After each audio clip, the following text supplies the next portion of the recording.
श्रीमती मोरी देवी तापड़िया कन्या महाविद्यालय जसवंतगढ़ के इस यूट्यूब चैनल पर आपका हार्दिक स्वागत और अभिनंदन करता हूँ।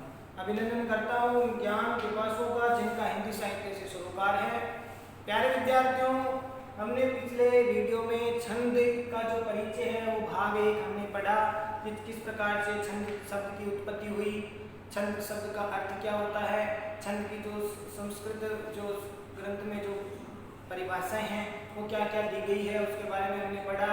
साथ ही हमने पढ़ा कि ऋग्वेद के जो 10वां जो मंडल है उसका 9वां सूक्त जो पुरुष सूक्त है उसके 9वें मंत्र में किस प्रकार से छंद शब्द की उत्पत्ति वो बताई गई है कि ये छंद है वो विराट जो पुरुष है उसके चरण है वो छंद है। तो इस प्रकार से हमने इसका विवेचन हमने किया। आगे हम आज अब आपको छंद के बारे में पढ़ाते जो आपका अध्ययन बिंदु आज का वो है कि जो लौकिक साहित्य हुआ वो तो वैदिक साहित्य की बात, अब लौकिक साहित्य की बात तो लौकिक साहित्य में छंद के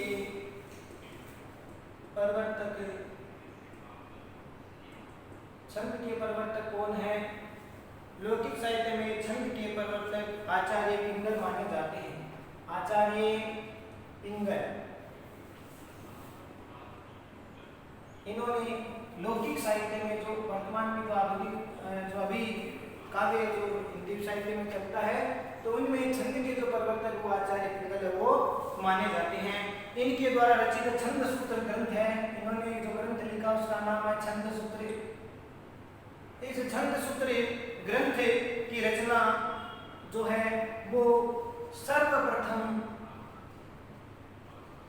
छंद शास्त्र की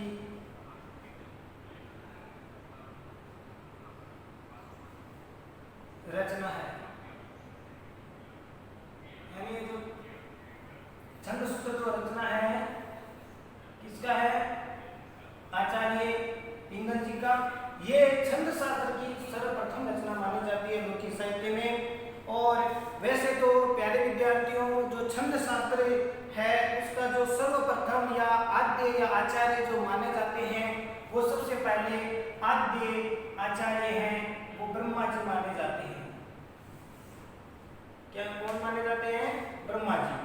तो ब्रह्मा जी से लेकर के पिंगल तक का जो एक तरह से ये जो यात्रा है छंद की तो वो किस प्रकार से हुई इसका थोड़ा सा समझने का प्रयास करेंगे। सबसे पहले ब्रह्मा जी जो आदि छंद शास्त्र के आचार्य माने जाते हैं। ब्रह्मा जी से ये ज्ञान जो है लोगों के हित के लिए ब्रह्मा जी ने ये ज्ञान किसको दिया? बृहस्पति को दिया छंद का ज्ञान।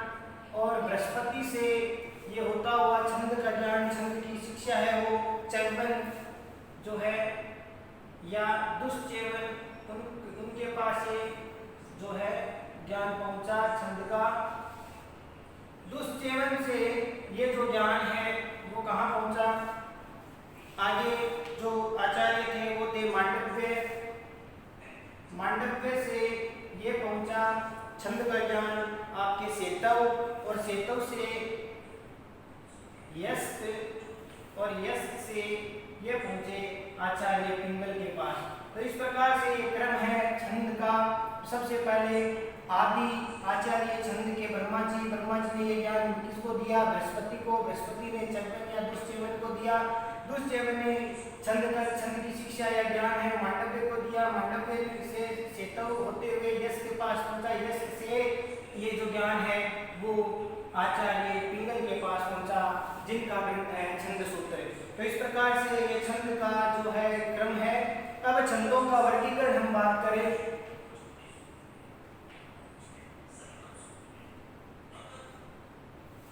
छंद का वर्गीकरण की बात करें तो छंदों को मुख्यतः 2 वर्गों में बांटा जा सकता है। तो छंदों का वर्गीकरण तो छंद 2 प्रकार के माने जाते हैं। एक हो गया वैदिक, दूसरा हो गया लौकिक। वैदिक छंद और लौकिक छंद। अब वैदिक छंद है वो जो है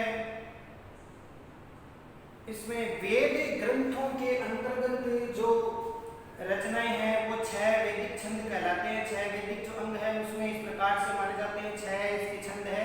वेद ग्रंथों में, वैदिक का मतलब वेद ग्रंथों में संकलित है जो छंद वो है आपके 7 छंद हैं। कितने छंद है? 7 छंद। तो वो 7 छंद किस प्रकार से है वो देखिए, थोड़ा सा जानकारी के लिए आपको बताते हैं। जैसे पहला छंद है गायत्री छंद, ये वैदिक छंद है और ये सब वार्णिक छंद है, मात्रिक छंद नहीं है। गायत्री छंद। दूसरा है आपके उष्णिक छंद। तीसरा जो छंद है वो है आपके अनुष्टुप छंद, अनुष्टुप छंद। चौथा है वो है बृहति छंद। पांचवा है वो पंक्ति छंद और छठा त्रिष्टुप और 7वां छंद है वो आपका जगती छंद है। तो ये जो छंद है वो आपके वैदिक छंद है, वैदिक ग्रंथों में संकलित है। ठीक है, ये 7 प्रकार के हैं और ये वर्णिक छंद है, वर्ण इसमें गिने जाते हैं, मात्रिक छंद नहीं है। और इनमें अगर चरण की बात करें तो गायत्री छंद है वो 4 चरणों का होता है।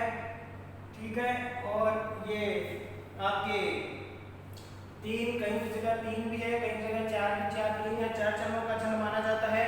बाकी सब ये 4 चरण के छंद है सब। ठीक है, सभी ये 4 चरण के छंद है। कौन से? गायत्री छंद 3 या 4 चरणों का, उष्णिक छंद भी 4 चरण का, अनुष्टुप छंद 4 का, बृहति छंद 4 का, पंक्ति छंद 4 चरणों का, त्रिष्टुप और जगती भी 4 चरणों के छंद होते हैं। और वर्णों की अगर संख्या की बात करें, अगर इनकी वर्णों की संख्या अगर बात करें तो गायत्री छंद की जो संख्या है वो 6 से लेकर 8 तक होती है, 6 या 8 होती है। ठीक है, और आपके ये जो छंद है उष्णिक छंद, इसमें 7 होती है संख्या और इसमें 8 होती है। अनुष्टुप छंद में वर्णों की संख्या 8, इसमें 9 होती है। बृहति छंद में 9 और इसमें 10 और इसमें 11 और इसमें 12 की इसमें वर्णों की संख्या होती है। तो चरण अगर 4 है तो 7 चौके 8 चौके। ठीक है, तो इस प्रकार से वर्ण इसके गिने जाएंगे। ये अगर 6 है तो 6 24 हो गए और 24 वर्ण हो गए टोटल। इसमें हो गए आपके 7 चौक 28, क्योंकि चरण 4 है और एक चरण में 7 हो गए तो 8 चौक इसमें 32, 9 चौक 36, 40, 44 और 48। तो ये 48 ये क्या है? पूरे चारों चरण के वर्ण हो गए। ठीक है, इस प्रकार से ये वैदिक जो छंद है वो 7 है और 7 छंदों को इस प्रकार से हमने आपको क्रम से एक जानकारी के लिए बताया है। सबसे पहले आपके वैदिक छंद, तो गायत्री छंद, उष्णिक छंद, अनुष्टुप छंद, बृहति छंद, पंक्ति छंद, त्रिष्टुप छंद और जगती छंद। यानी आदि कवि वाल्मीकि जी है जिन्होंने जो अपने कहते हैं कि जब वो संध्या काल में वो पूजा अर्चना के लिए जल लेने जा रहे थे तो वहां पर उन्होंने क्रोंच और क्रोंची पक्षी को प्रेम क्रीड़ा करते देखा। तो वहां पास में एक बहेलिया था, शिकारी था, उसने उनमें से एक जो क्रोंच पक्षी है उसको बाण मार दिया, जिससे व्यथित होकर के आज आपके आदि कवि वाल्मीकि जी ने उनको श्राप दे दिया, शाप दिया। और उसी से जो है सबसे पहला छंद अनुष्टुप छंद है वो निकला, जो मां निषाद करके जो आता है जो श्लोक है वो आता है, तो वो अनुष्टुप छंद में है, वो आदि श्लोक माना जाता है, आदि कवि वाल्मीकि जी को माना जाता है। तो ये हो गया वैदिक जो छंद है, ये लौकिक छंद है। तो अब हम लौकिक छंद के बारे में चर्चा करेंगे। वैदिक छंद 7 हैं लौकिक छंद के बारे में जानकारी करते हैं। लौकिक छंद है उसको लौकिक साहित्य के अंतर्गत जो प्रयुक्त होते हैं उनको हम क्या कहेंगे?